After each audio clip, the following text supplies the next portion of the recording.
Bien, hermanos, si me podéis poner las diapositivas. Continuamos estudiando el capítulo 11 de Juan. De cierta manera, bueno, para tener este contexto, recordemos, Jesús por fin llega a Betania y le avisan que Lázaro ya está en la tumba.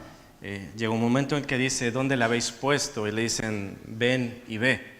Cuando Jesús llega a ese lugar, María, mucha gente está llorando y nuestro Señor dice en la Escritura que se estremeció.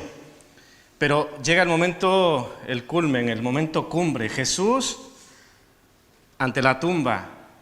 Había gente que ya se había preguntado, ¿qué va a hacer este? ¿Ha hecho alguna cosa? ¿Qué es lo que va a hacer? Y resulta que ¿qué es lo que hace Jesús? Jesús se pone a llorar. Y claro, algunos dirían, ¿esto es lo único que puede hacer? ¿Se va a poner a llorar?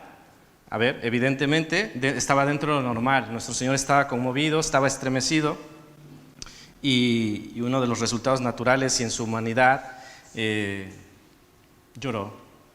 Pero había una pregunta que estaba ahí en el aire. ¿No podía que abrió los ojos al ciego, haber hecho también que Lázaro no muriera? ¿No podía? Sí que podía. Y de hecho iba a ser algo aún más grande. Ellos iban a ser testigos de un milagro sin precedentes, un milagro incuestionable. Pero no perdamos de vista que todo esto tenía un propósito. Todo lo que estaba aconteciendo, ese aparente retraso que Jesús había tenido, tenía un propósito, la gloria del Padre y la gloria del Hijo. Y en el sentido de los que estaban allí, de sus discípulos, de María, de Marta y de aquellos judíos, es para que creyeran.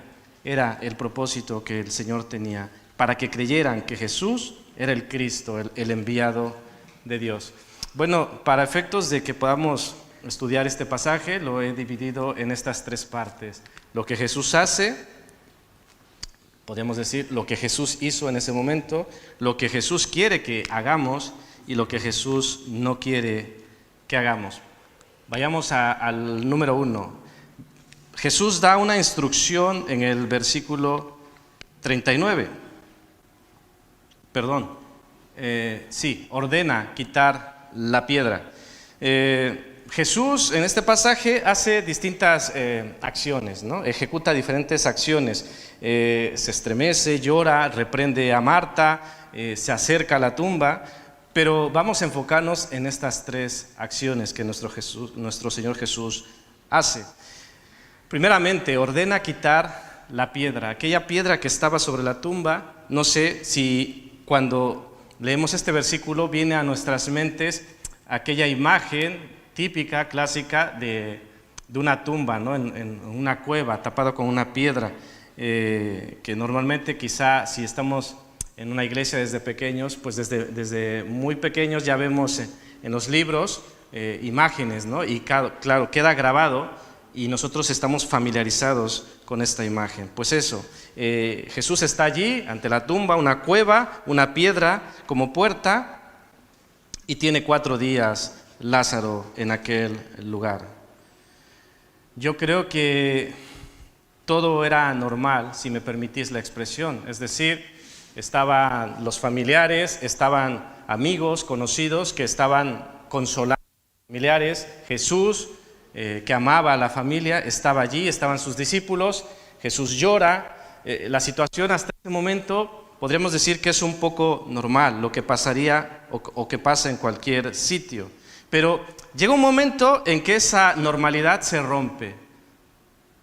Y ese momento es el versículo 39. Jesús dice, quitad la piedra. ¿Eso os parece normal? Ya no es normal, ¿no? Dices, ¿qué pasa? Incluso Marta, vemos que, fue María la que dice, Señor, no fue Marta, versículo 39, ya hiede.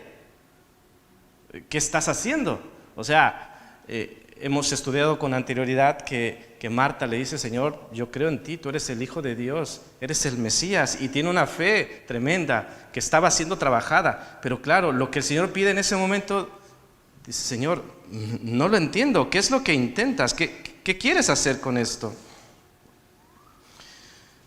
Bueno,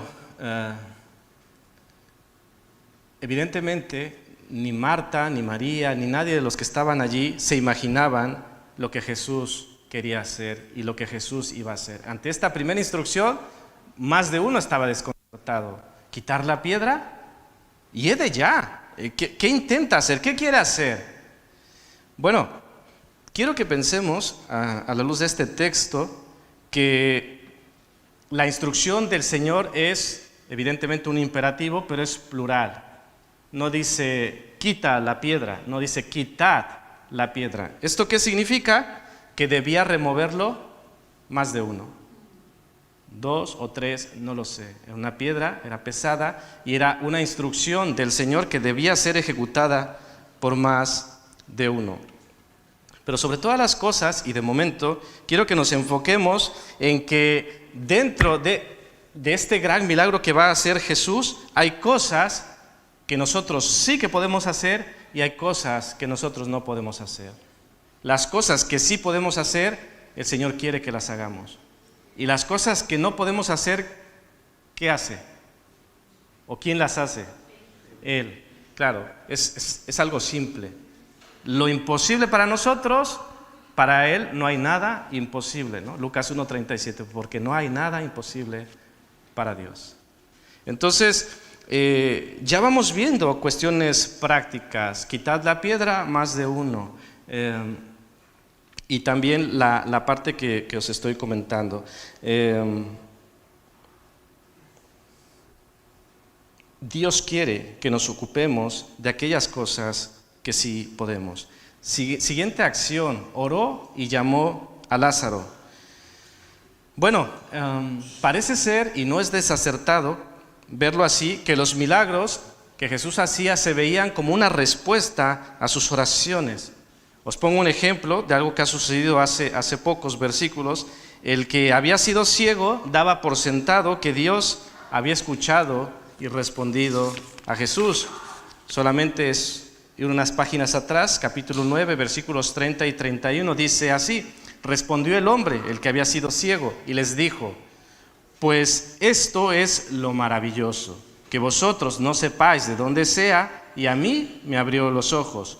Y fijaros en esta reflexión que hace aquel hombre. Y sabemos que Dios no oye a los pecadores, pero si alguno es temeroso de Dios y hace su voluntad, a ese oye. Lo que estaba diciendo aquel que había sido ciego, a este hombre que me abrió los ojos, Dios lo ha escuchado. Ha clamado a él y Dios le ha escuchado. Incluso Marta también le había dicho a Jesús: sé que lo que tú pidieres al Padre, Él te lo dará. Entonces, en esta parte, en el punto B, cuando Jesús ora, evidentemente, por un lado, le está dando su lugar y su importancia a la oración. Recordemos que Jesús, el buen pastor, también es el maestro y está enseñando a sus discípulos. Entonces, aquí le da mucha importancia a la oración. Pero además, y el pasaje lo dice claramente, ¿para qué oró en voz alta? ¿Qué podíais sacar del pasaje? ¿Para qué oró en voz alta? El texto lo dice. Lo hacía para que todos los que le escuchaban creyeran que Dios le había enviado. Él decía: Señor, yo sé que tú me oyes, pero lo digo para que estos que escuchan sepan que tú me has enviado. Todo esto sucedía ya con la tumba abierta. Imaginaros aquel momento. Ordenó quitar la piedra, Marta se opone y Jesús le dice: ¿no te he dicho que si creyeres veréis la gloria de Dios?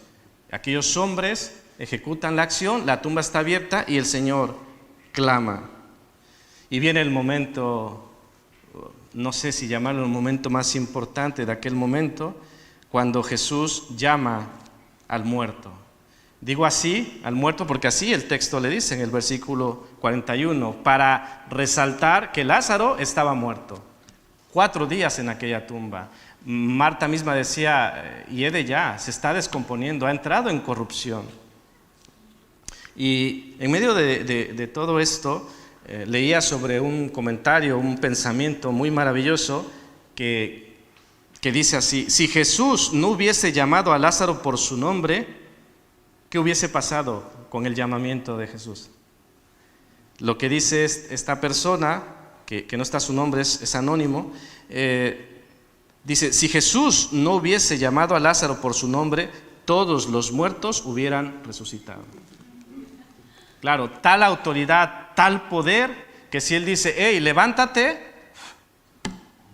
ven fuera, entonces, claro, es Lázaro, ven fuera. Para que se entendiera, estaba en la tumba de Lázaro, pero a lo mejor es un poco romántico este comentario, pero creo que está respaldado por el gran poder y la gran autoridad de nuestro Señor. Él podía, de hecho había levantado a otros, podía levantar y luego Él mismo se levantaría de entre los muertos. ¿Y sabéis qué?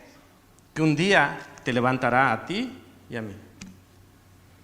Si es que antes no viene, ¿eh?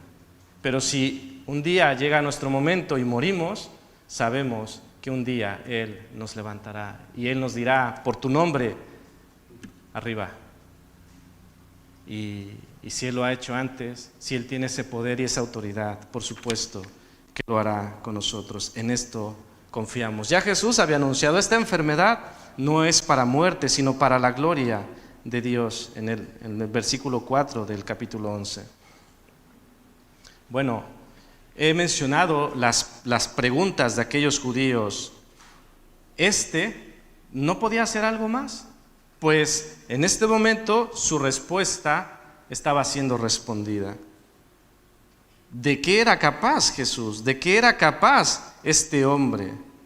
Evidentemente, cuando Jesús con todo poder y autoridad dice la Escritura que gritando, alzando la voz, evidentemente esto no quiere decir que si lo decía bajito, Lázaro no iba a escuchar. Lázaro estaba muerto. Aquí estamos ante un milagro. Aquí no usemos el razonamiento. Es que oyó, no, yo le tenía que gritar. O no tenía señal, entendedme. No. Jesús pudo solo con el pensamiento sacarlo. Pero estamos viendo que Jesús de cierta forma está testificando. Oró en voz alta para que los demás escucharan. Le habló a Lázaro en voz alta para que supieran, para que se dieran cuenta, para testimonio de lo que estaba pasando allí era obra única y exclusivamente de Dios. No era obra de la casualidad, no es que algo había salido un poco mal y mira, está vivo. No. Todo esto era un milagro y nadie podía decir lo contrario. Qué autoridad y qué poder que aquel que estaba muerto y que incluso ya hedía, como dice el versículo 39, no pudo hacer otra cosa sino que obedecer. Porque dice la Escritura que ante aquel llamado, la Escritura no nos dice, hay algunas películas, algunos vídeos que dejan un momento allí de unos segundos, que Lázaro ven fuera y no sabemos qué tiempo pasó. Y tampoco vamos a pasar tiempo tratando de determinar. El texto no lo dice y no importa. Si pasó poco, si pasó mucho, lo importante es que Jesús dio una instrucción y seguramente en ese momento Lázaro vino a la vida. No es que tardó 1 minuto, 2 minutos, la instrucción era clara. Lázaro, ven fuera. Quizá me atrevo a decir que tardó un poco porque ¿cómo estaba Lázaro? Dice la Escritura que ¿cómo estaba? Estaba atado. Y a lo mejor pudo tardar algunos segundos por esto, pero la instrucción estaba clara y fue realmente inmediato el resultado. Después quiero que mencionemos o quiero que nos enfoquemos en este punto 3, otra instrucción de nuestro Jesús. Ordenó desatarle y dejarle ir, versículo 44. Bueno, una instrucción más, como el de quitad la roca, ahora quitad las vendas y en este caso, aunque no lo menciona, el sudario. Si hay que decir alguna diferencia es que la primera instrucción fue antes del milagro y hubo una objeción y después del milagro ya no hubo objeción. ¿Qué se podía objetar ante tal cosa? Lo que tú digas, Señor. Hombre, si has hecho esto, lo que tú digas, ¿no? Un poco el razonamiento antes del milagro, decir, Señor, ¿por qué quieres que quiten la roca? Hiede ya. Pero después de que Lázaro estaba allí, en su presencia, vivo, simplemente la instrucción era que le desataran y le dejaran ir.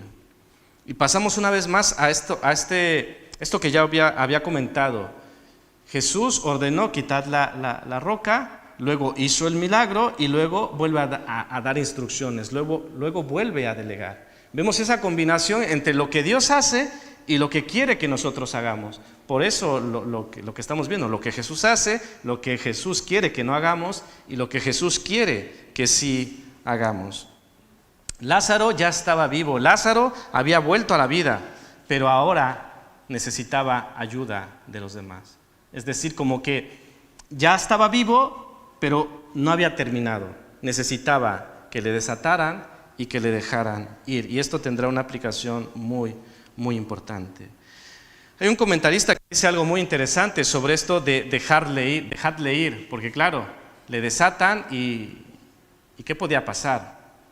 Muchas preguntas iban a surgir, pero Jesús dice desatadle y dejadle ir. Y el comentarista dice, no quiso que Lázaro permaneciera ahí para dejar boquiabiertos a los curiosos o para contestar preguntas como ¿dónde estaba tu alma durante todo este tiempo? O ¿cómo se siente uno al volver a la tierra?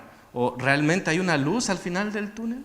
Todas estas preguntas curiosas que Jesús dice, a ver, desatadle y dejadle ir.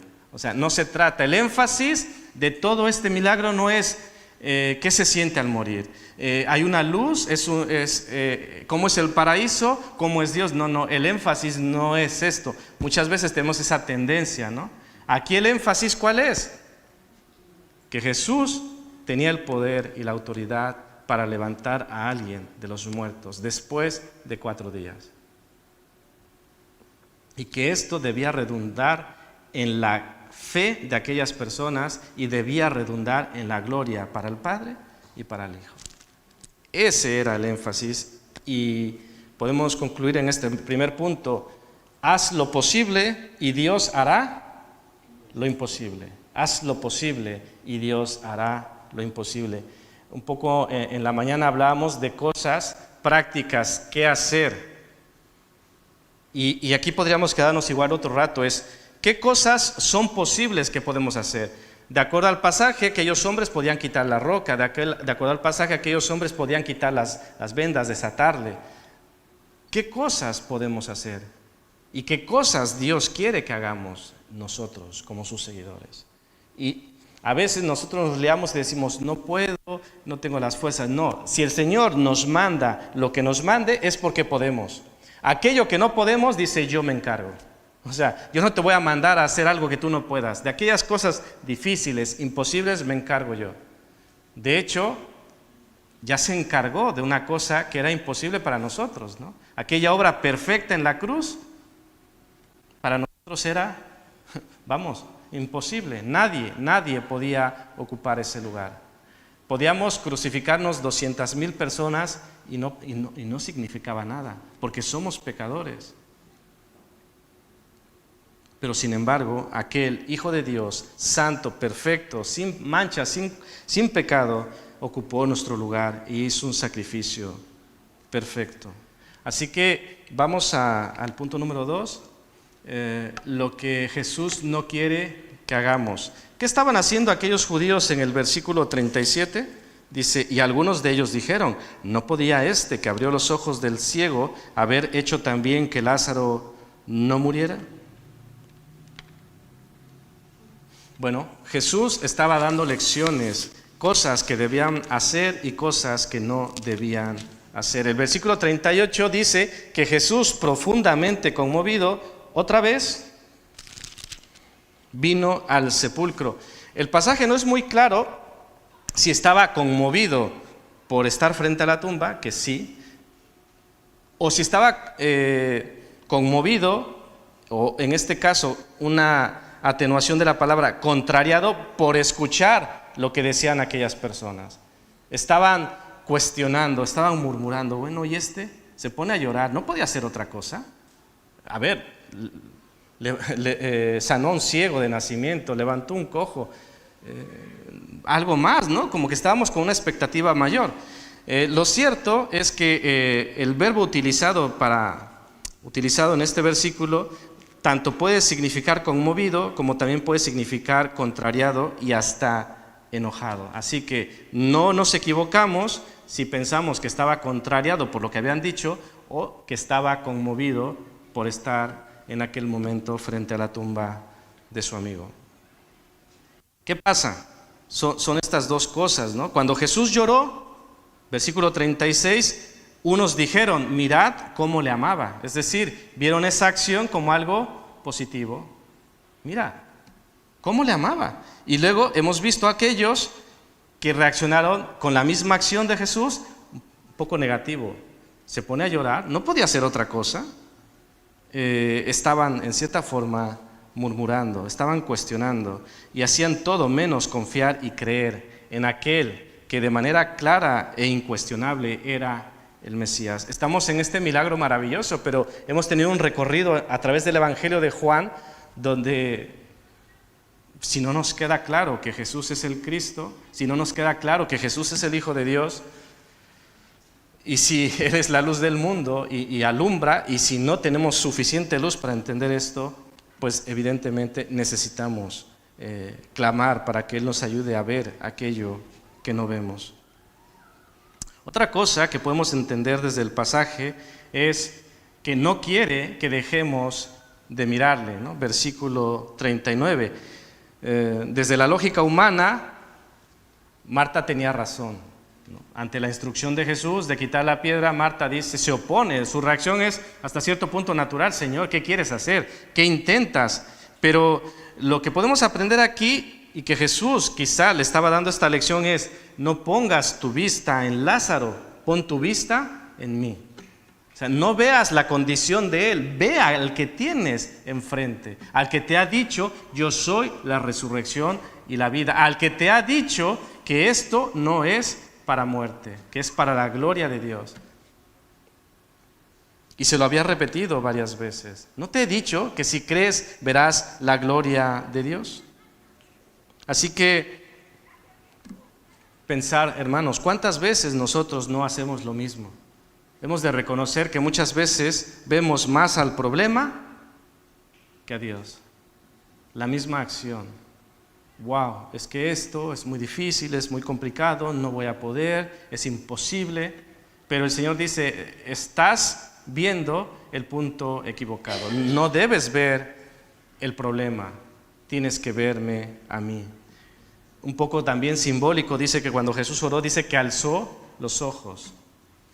Una manera simbólica de decir, Señor, clamo a ti. Y nosotros también tenemos que ir en esa dirección. De cierta manera, por eso también el autor de Hebreos nos dice, puestos los ojos en Jesús, el autor y consumador de la fe.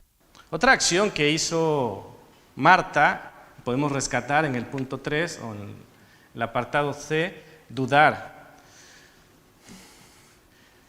Marta había hecho una grande declaración, ya le he mencionado, Señor, yo he creído que tú eres el Cristo, el Hijo de Dios, que has venido al mundo, versículo 27. Incluso también dijo, mas también sé ahora que todo lo que pidas a Dios, Dios te lo dará. ¿Marta tenía fe? ¿Qué decís? Sí, Marta tenía fe. No era una fe perfecta, pero Marta sí que tenía fe. Y sin embargo, una mujer que tenía fe y tenía tal convicción del Señor, en el último momento dudó. Y humanamente podemos decir que es normal, es decir, quita la roca, hasta ahí llegaba la fe, porque aquí se requería de una fe mucho mayor. Dios, o Jesús en este caso, iba a obrar algo que iba más allá de toda comprensión humana. Pero es como actúa el Señor. Si Dios se sujetara solamente a lo que nosotros entendemos o solo lo que nosotros podemos racionalizar, ¿qué pasaría? Es que incluso dejaría de ser Dios, un Dios limitado a las capacidades humanas. Y Dios definitivamente no está limitado en ninguna manera.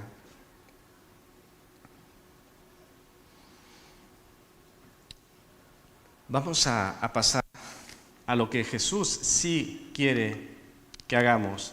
Hemos visto ya en el primer punto las instrucciones de Jesús que tienen que ver mucho con lo que Él quiere que hagamos. Quiere que quitemos la piedra, quiere que quitemos la venda, las vendas, y quiere que creamos. Así que ya hemos dicho, aquellos hombres, después de la reprensión a Marta, pues entendieron que había que obedecer. Nosotros, así como aquellas personas, en ese momento, tenemos también órdenes. ¿Qué órdenes vienen a tu mente que tenemos que ejecutar? ¿Y por qué no las ejecutamos? Si pensamos como Marta, no nos vamos a mover. O sea, aquel razonamiento de decir, esto no hay que hacerlo, no tiene ningún sentido. Pero si entendemos cómo quiere Jesús que lo veamos, entonces nos vamos a mover y obedeceremos. Bueno, versículo 44, quitar las vendas. Es la misma idea, una instrucción, un plural, y en el apartado de las aplicaciones vamos a analizar una creo muy buena aplicación para este punto. Lázaro vivía, Lázaro estaba nuevamente vivo, pero aún faltaba algo por hacer. Y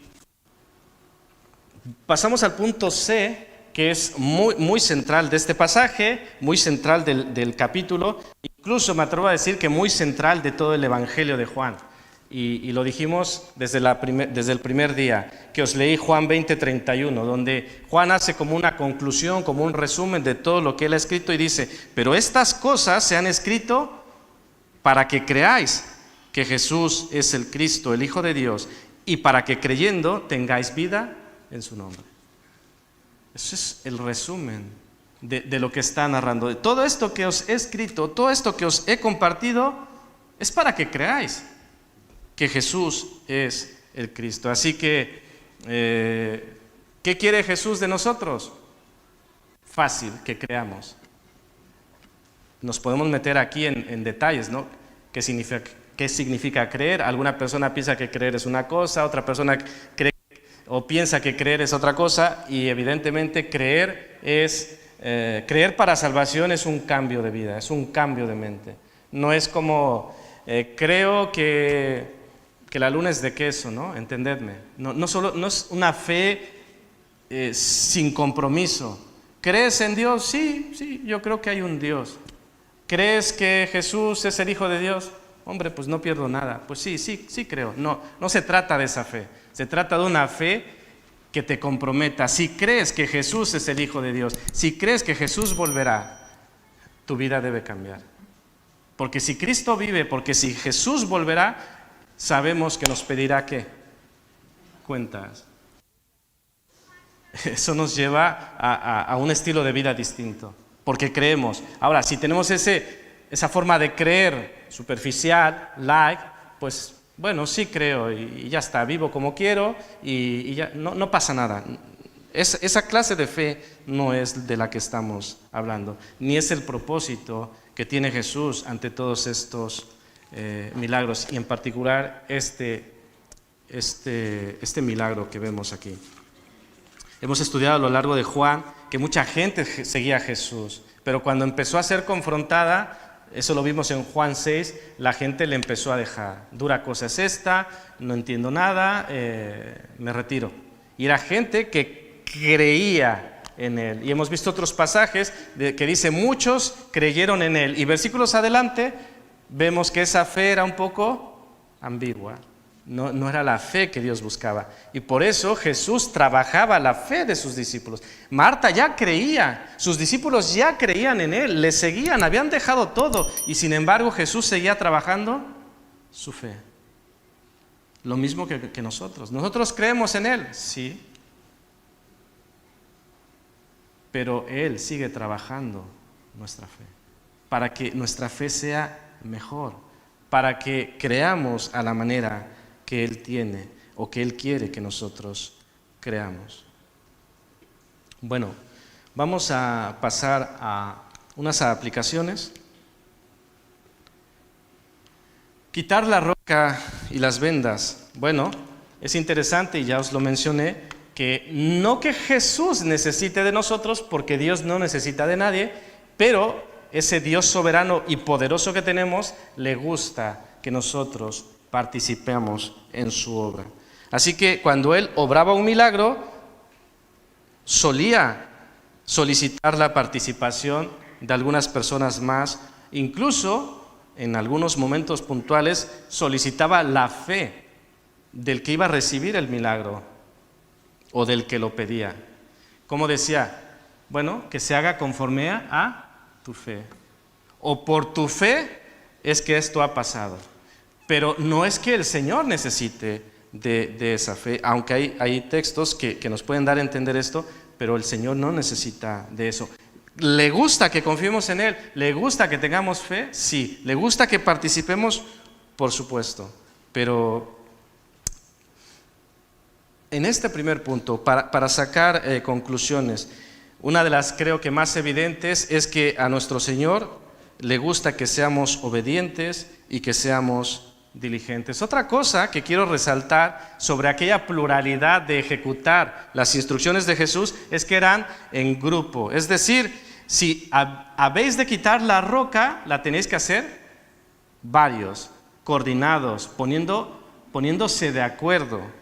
Así que tú y yo, nosotros como iglesia, somos llamados a trabajar ¿cómo? Juntos, claro. Quitad la roca, quitad las vendas, dejadle ir. Así que cuando Él dice id y haced discípulos, es una instrucción que para uno solo es grupo. Aquí nos habla de ese cuerpo, de esa unión, de que hemos de trabajar juntos y hemos de aprender a trabajar juntos. Que a veces cuesta, que a veces somos difíciles, que a veces... Sí, es cierto. En la Escritura no encontramos que no es así. Había roces, había disputas, los que querían ser primeros, los que querían esto y aquello. Pero aún, y a pesar de eso, el Señor dice, quiero que trabajéis juntos. Dios quiere juntarnos, Dios quiere nuestra unidad. Y evidentemente no porque seamos perfectos, pero incluso Él nos va perfeccionando en aquellas relaciones de unos con otros. He dicho que el Señor hace lo imposible, Él da la vida de manera espiritual, pero nos pide a nosotros que quitemos la roca y que quitemos las vendas. ¿Cómo podemos aplicar a esto a la vida cotidiana? ¿Qué significará, en una aplicación, entendedme, qué significará quitar las vendas? ¿Qué significará quitar la roca hoy, en nuestros días? Y tampoco es muy difícil saberlo, porque nuestro Señor nos ha dado las instrucciones claras de lo que hemos de hacer. Así como fue muy claro, quitad la roca, pues las instrucciones para nosotros también han sido muy claras. ¿Cuáles son las instrucciones muy claras para nosotros?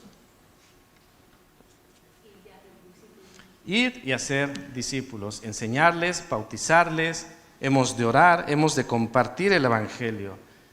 Entonces es quitar la roca. Y luego el Señor, ¿qué va a hacer con nuestra obediencia? Lo demás va a dar vida.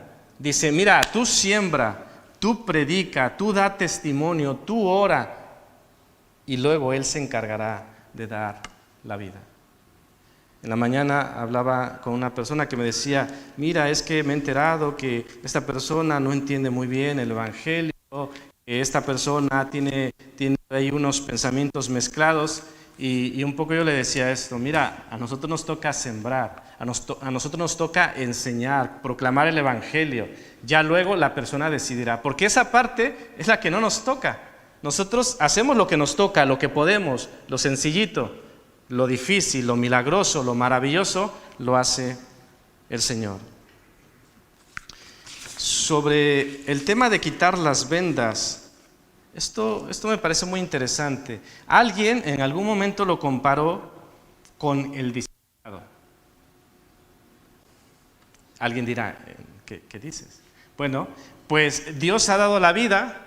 Alguien por fe ha creído en Jesús y ha pasado, dice la Escritura, ha pasado de ¿qué? De muerte a vida. Ya, como Lázaro, ya vive, espiritualmente es una nueva criatura. Pero ¿qué necesita esa nueva criatura? En el caso de Lázaro, que le deshagan y le dejen ir. En el caso de esa ilustración de una nueva criatura, ¿qué necesita? Cuidados, alimento apropiado, seguimiento, tiempo, y esto es un poco lo que es el discipulado, el cuidado, el estar allí para aquella nueva criatura y ante sus necesidades. Porque si una persona, aunque haya recibido la vida, si no se le quita las vendas, evidentemente no va a estar cómodo, no va a poder caminar, puede incluso lastimarse y también lastimar a otros. Me acuerdo que una de nuestras hermanas nos decía, es que se cayó y al caerse me golpeó y me lastimó. Entonces, claro, incluso no solo nos lastimamos nosotros, sino que podemos lastimar a otros en aquella caída. Así que podría surgir la pregunta, ¿cuántos queremos quitar vendas?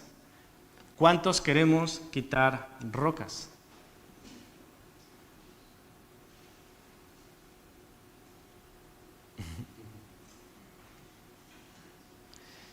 El Señor da la instrucción y está en nosotros el ejecutarla, el obedecerla o no. Vamos al siguiente punto para que crean. Bueno, he hecho énfasis ya de lo que el Señor quiere en esta situación. Quiere que nosotros creamos, quiere que la gente crea. Lázaro fue un ejemplo de lo que Dios puede hacer. Lázaro, de cierta forma, fue utilizado. Y ahora la gente podía ver, los que estaban allí, de lo que Jesús era capaz. La reflexión que yo quiero hacer, siendo autocríticos, es que muchas veces nosotros los cristianos no mostramos las maravillas de las que es capaz el Señor. ¿Me entendéis? Es decir, Lázaro fue un instrumento para mostrar la gloria de Jesús y la gloria de Dios. Y nosotros somos llamados a lo mismo. Somos o debemos ser instrumentos para que la gente vea de lo que es capaz Dios de hacer. Y viene ahora la pregunta, ¿qué ha sido capaz Dios de hacer en nuestras vidas?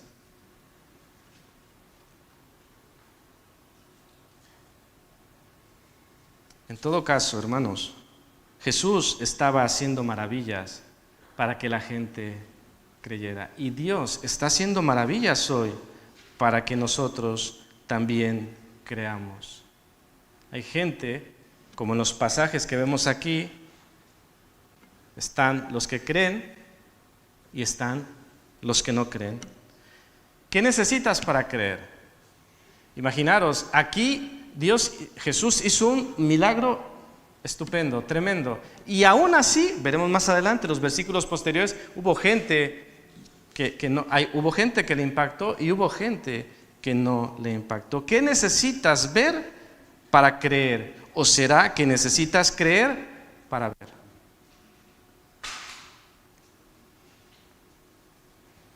Hermanos, quiero que pensemos en que hemos de hacer lo que Dios pide. No busquemos agradar a las personas, porque al final, hagas lo que hagas, unos lo tomarán para bien y otros lo tomarán para mal. Hace unos minutos comentaba esto.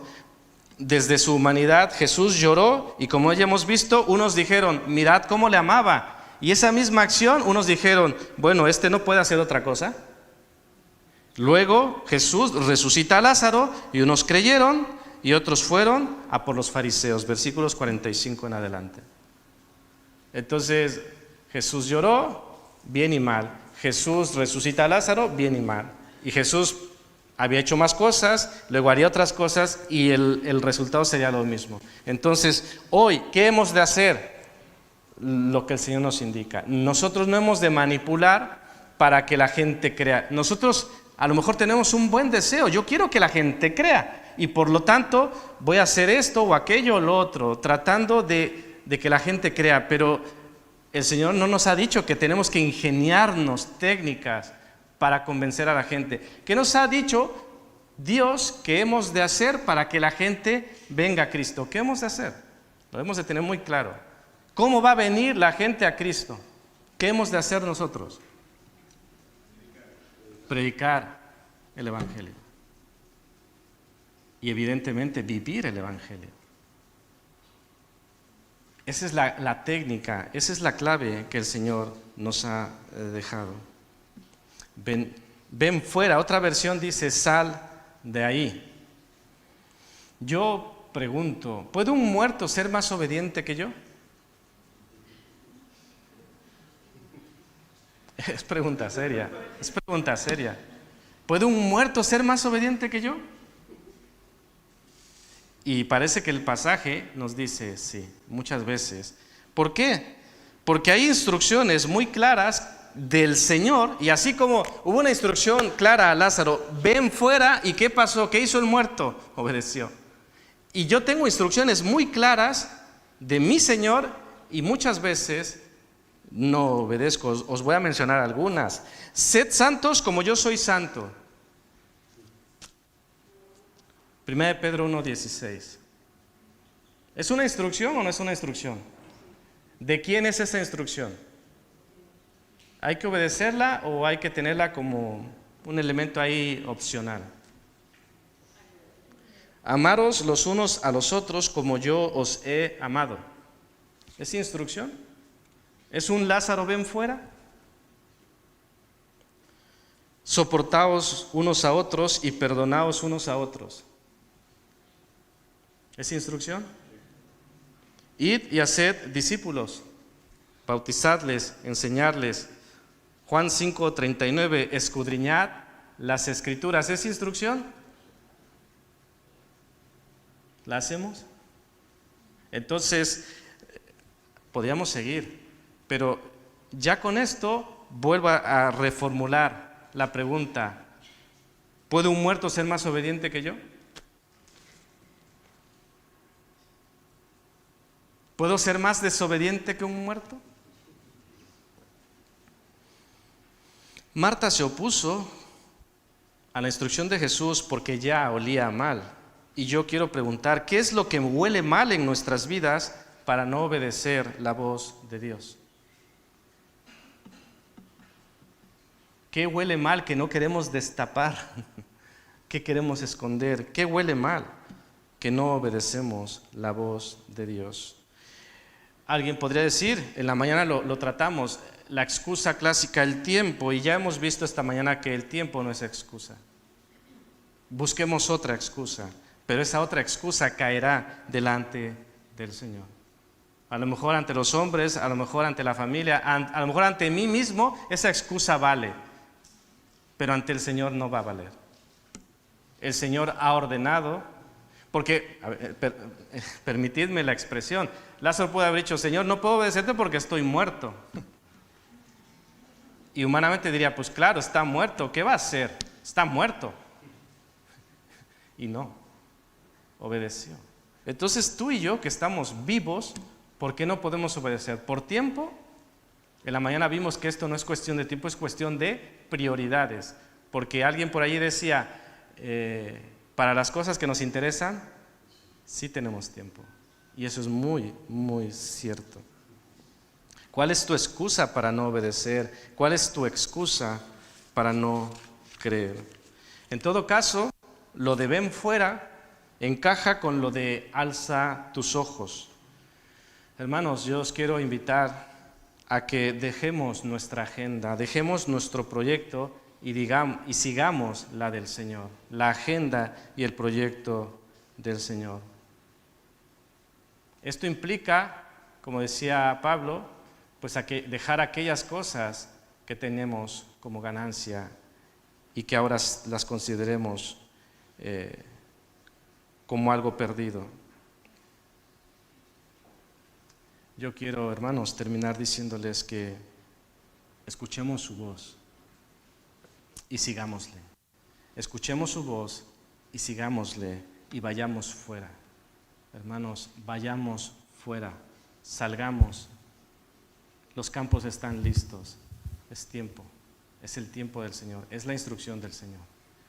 Que el Señor os bendiga.